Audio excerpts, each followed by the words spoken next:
Hi everyone, this is Kraken Angry Centaur Gaming, the channel that brings you no bullcrap reviews at the speed of light. Brace yourself, things are about to get belligerent. Today I'm stoked to bring you the review and progress for Evolve, the story of Bruce Jenner's lifestyle changes in the past 6 months. Nah, I'm just kidding, of course it's not. Evolve is a game based around 4 men and women against one monster, which has to be somewhat like what Amanda Bynes' nursing staff must feel like on certain days. But here, the monster can eat their surrounding creatures and evolve into more and more deadly forms, while the humans can use cunning and a bit of treachery to take out the monster. In Evolve, you can join either side, the humans with their trapper, buffer, damage dealer, and healer, or the solitary monster that tears through the scenery, eating everything he can, and like John Candy, he continues to evolve into different creatures until he either dies or eats everything. But the real question is, does Evolve's 4 against 1 gameplay really turn out to be nothing more than a mod with dangerous habitats and slick visuals notwithstanding? Or does Evolve shake up the gameplay sphere a bit, offering a balanced system of rewards versus risks, as hunter and monster alike teeter-totter on the edge of death to fulfill their part in the game of life?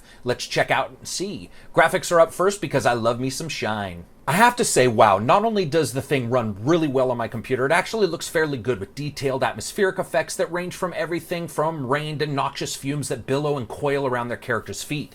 The locations are varied with both horizontal and vertical aspects taken into consideration, making each level look larger than it actually is, but more importantly, playing much larger than it actually should. Characters are fairly detailed with texturing and animation, as good as you can probably expect from a game like this, where fast twitch gameplay pushes all other considerations out the window. And sure, animations can get all bunched up when a monster throws a rock down a group of 3 humans and it seems like all the addition calculations got replaced by multiplication calculations in the ragdoll physics. But everything has a clean look, and it helps to inform the game and the player about what's going on, where the player is, and what signs of either the creature or the humans there are available to check out locally. The monsters are a highlight, and though there's a certain dearth of numbers there, those few that are available look fucking rocking. Special effects and weapon effects are awesome, with fire billowing around the mountainside like it's really impacting the terrain, and all manner of the human weapons offering good visual representations of the death they're dealing out. So far, so good. Sound, music, and voice. Okay, we didn't catch it at stage 1. Let's bag it before it hits stage 3.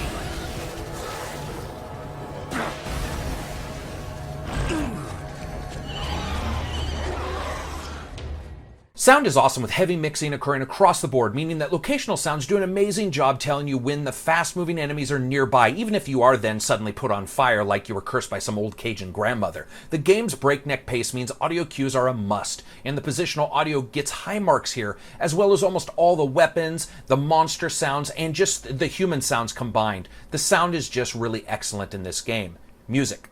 This is a bit more trepidatious than I would like, and other than some ambience here and there isn't anything that's really super impressive to me, atmospheric or impactful. In fact, in many ways, so far, it does one thing I wasn't expecting, and that's that it sits right down the center of the title and just really refuses to do anything. It's rarely emotive, and though there are a couple tracks that remind me of the monks in the Mortal Kombat series singing about death, motorcycles, and other monk shit, it just is not that fascinating to me. It might be your bag, but so far, it's a bag I would rather hand off to you than keep myself. Voice. Yoinks. Calling all budget voice actors, please make your way to Turtle Rock Studios and inform them you're ready for work. Yeah, it's not good. Cheesy and over the top, at times it doesn't need to be. It actually does nothing but get in the way of those moments. Since the game is about running at full speed through levels that have the danger rating of inviting John Wick to your house and then kicking his fucking dog around, it's not like you're going to notice it too much. But if you put it in the title, I'm going to tell you what I think of it, and I think it's actually fairly bad. Gameplay. Listen, this is as simple as it gets. You pick a side, humans or aliens, then you go out into the world and eat, smash, burn, bash, break, trap, sting, fling, charge, ass stomp, zap, and harpoon one another until someone says uncle, or the alien version of uncle, which is probably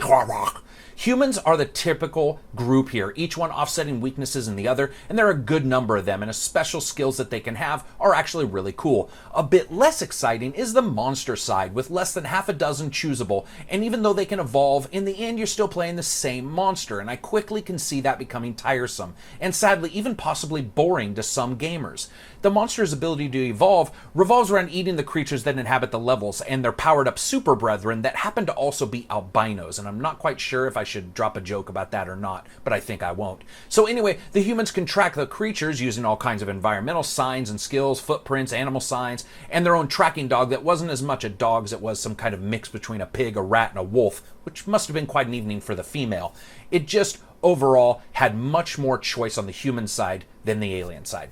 Now, as you do damage, play levels, and kill monsters or trappers, or humans, you get more points, and the game actually tracks a good deal of the specific things throughout the game that you've done, even comparing you to things and specific actions like damage global averages and so forth, which I handily beat. Oh yeah.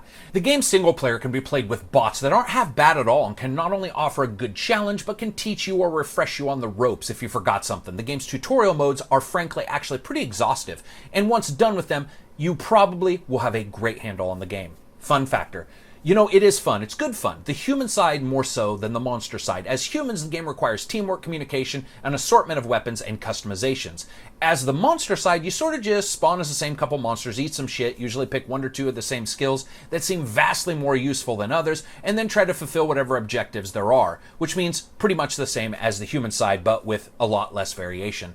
The game's fun comes and goes depending on the team, the makeup of the players, and even your enemy's skill, but not so much any kind of large amount of variety. One thing that is nice is the game has a mode where you can play it, and the world changes around as certain victory conditions are met, and though their claim that like 1 bajillion changes seems like the typical thing where they say you have a red pair of pants and a blue pair of pants and call them all different kinds of pairs of pants, there are some substantial changes I saw in my gameplay. I just don't really believe the 1 bajillion versions. When the game hits, there's this great push-pull effect with humans attacking then running when the tide turns, while the monster is more of a unique class of its own. It doesn't really grab you as much as the humans do, but what it does offer is tried and true classic gameplay, which means if you understand classes like the tank and the healer, you're going to be fine. Probably, actually, on both sides of this equation. Longevity. You know, honestly, I'm not sure I can see myself playing this game much more than a couple days before getting very tired of its gameplay and variety. I would have loved more levels and a good deal more monsters. It's up for debate, but a little bit worrisome as this title continues to go on and get more fans. What does Evolve do right? You know what? Graphics. The human side gameplay is excellent. The sound is really good. The alien gameplay is excellent, except the variety isn't really there, and over time I think that might be a little bit boring. What does Evolve do just flatly wrong? You know what? The music's a bit hit and miss and mostly doesn't seem to actually just fire at all. It's sort of blah. Gameplay seems to be a lot more interesting, again, like I said, on the human side, despite the game being called Evolve, which means it should be about the alien side. And the longevity might not be so good, as I mentioned before. We'll just have to see. So I rate games on a buy, wait for sale, rent, or feed the copy to a ravenous, snarling hose beast rating scale. So far, what I've seen I think is a buy, despite the questions about total overall longevity. It has some missteps, but most fans are going to know what this game's about and understand how to mitigate them, or just outright not care about them. There's some good variations on the player versus player, and the bots are actually very well written, and the gameplay is enjoyable, but doesn't it all bring anything new to the table other than the Evolve mechanic, which is nothing more than leveling up, but instead of experience points to gather, you treat the world like a giant fucking Big Mac. So that's it for me. If you like the video, hit like. If you dislike it, hit dislike. And remember, you can always help us continue offering you guys awesome reviews by donating on Patreon or on YouTube. Peace out.